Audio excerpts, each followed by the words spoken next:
वाहिगुरु जी का खालसा वाहिगुरु जी की फतेह। आज हम श्री गुरु ग्रंथ साहिब जी के अंग 1 को लाइन बाय लाइन समझने की कोशिश करेंगे। आज हम एक ऐसी यात्रा पर निकल रहे हैं जो हमारी लाइफ बदल सकती है। हम बात करेंगे जपजी साहिब की। ये गुरु नानक देव जी की वो बानी है जो हमें बताती है कि हम कौन हैं और ये यूनिवर्स कैसे चलता है। आज हम लाइन बाय लाइन इसका मतलब समझेंगे। एक ओंकार सतनाम करता पुरख निरपौ निर्वैर अकाल मूरत अजूनी सैपंग गुर प्रसाद जप। सबसे पहले आता है मूल मंत्र जो डिवाइन रियलिटी की डेफिनेशन है। एक ओंकार, क्रिएटर और क्रिएशन एक ही है, गॉड अलग नहीं, हर कण कण में है। सतनाम, उनका होना ही सत ट्रुथ है, बाकी सब बदल जाएगा पर वो रहेंगे। कर्ता पुरख, वो सब कुछ करने वाले हैं, क्रिएटर और अपनी हर रचना में मौजूद हैं। निरपौ निर्वैर, उन्हें किसी का डर नहीं और ना ही किसी से दुश्मनी, क्योंकि सब उन्हीं का रूप है। अकाल मूरत, वो टाइम काल से परे हैं, उनका कोई अंत नहीं। अजूनी सैपंग, वो ना जन्म लेते हैं ना मरते हैं, वो खुद से प्रकाशित हैं। गुर प्रसाद, ये ज्ञान हमें गुरु की कृपा से मिलता है। जप, इसका मतलब है रिसाइट या मेडिटेशन। गुरु साहिब हमें कह रहे हैं अब इस सच का जाप करो। आज सच जुगाद सच, हैप्पी सच नानक होसी पी सच।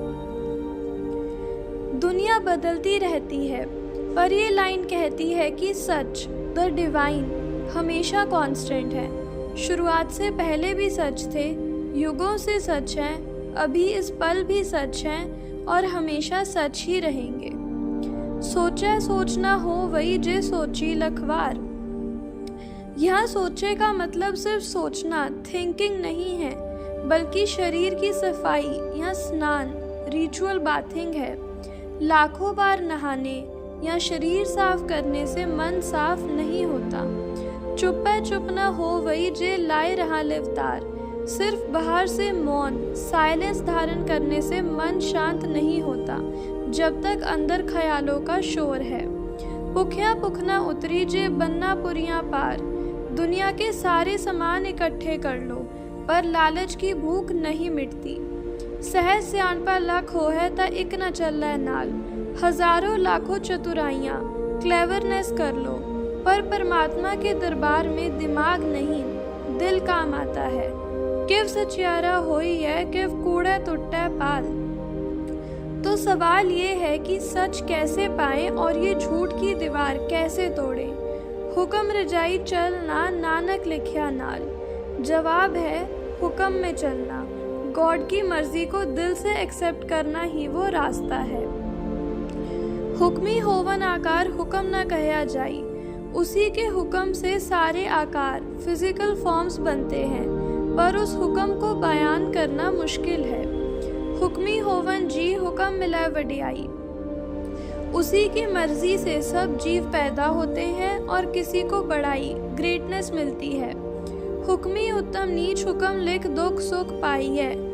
हुक्म से कोई ऊंचा है और कोई नीचा और दुख सुख भी उसी सिस्टम का हिस्सा है। एक ना हुक्मी बख्शीस एक हुक्मी सदा पवाई है। किसी पर उसकी कृपा हो जाती है और कोई अपने कर्मों के चक्रव्यूह में भटकता रहता है। हुक्म अंदर सबको बाहर हुक्म ना कोई। सब कुछ लॉ ऑफ नेचर हुक्म के अंदर है, कोई भी चीज इससे बाहर नहीं। नानक हुक्म जे बुझे ता हो में कहे ना कोई। नानक जी कहते हैं जिसने ये सीक्रेट समझ लिया उसका ईगो हो माई खत्म हो जाती है। वो ये नहीं कहता मैं कर रहा हूँ, वो कहते हैं सब उसकी मर्जी है। गावे को तान होवे किससे तान। जिसके पास जितनी मानसिक या आध्यात्मिक शक्ति पावर होती है वो उतनी ही ताकत से उस मालिक के गुण गाता है। गावे को दात जाने निशान। कई लोग उनकी दी हुई ब्लेसिंग्स दात को ही उनकी निशानी मानते हैं। वो कहते हैं इतनी सुंदर दुनिया और ये सब नेमतें उन्हीं की देन है। गावे को गुण वडियाइयाँ चार। कुछ लोग उनके गुण, वर्च्यूज और उनकी वडियाई, ग्रेटनेस की सुंदरता का बयान करते हैं। गावे को विद्या विखम विचार। जो लोग विद्वान, स्कॉलर्स हैं, वो अपनी विद्या, नॉलेज के जरिए उस मुश्किल और गहरे विखम ज्ञान पर विचार करके उन्हें याद करते हैं। गावे को साज करे तनखे। कोई गाता है कि वो पहले शरीर को सजाते हैं, क्रिएट्स, और फिर उसे मिट्टी, खे में मिला देते हैं। यानी लाइफ और डेथ दोनों उन्हीं के हाथ में हैं। गावे को जी ले फिर दे। कोई गाता है कि वो एक पल में जान ले लेते हैं और फिर से नया जीवन, री इनकारनेशन दे देते हैं। गावे को जापे दिस्से दूर। किसी को लगता है कि परमात्मा बहुत दूर आसमान में बैठे हैं और वो उसी एहसास में उन्हें पुकारता है। आज हमने समझा कि लाइफ में सरेंडर और एक्सेप्टेंस कितनी ज़रूरी है। इन लाइंस में गुरु नानक देव जी कह रहे हैं कि हर इंसान का पर्सपेक्टिव, नज़रिया अलग है। कोई उन्हें डर से देखता है, कोई उन्हें ज्ञान से, तो कोई उन्हें नेचर में देखता है, पर रियलिटी ये है कि वो इन सब में मौजूद हैं। वाहेगुरु जी का खालसा, वाहेगुरु जी की फतेह।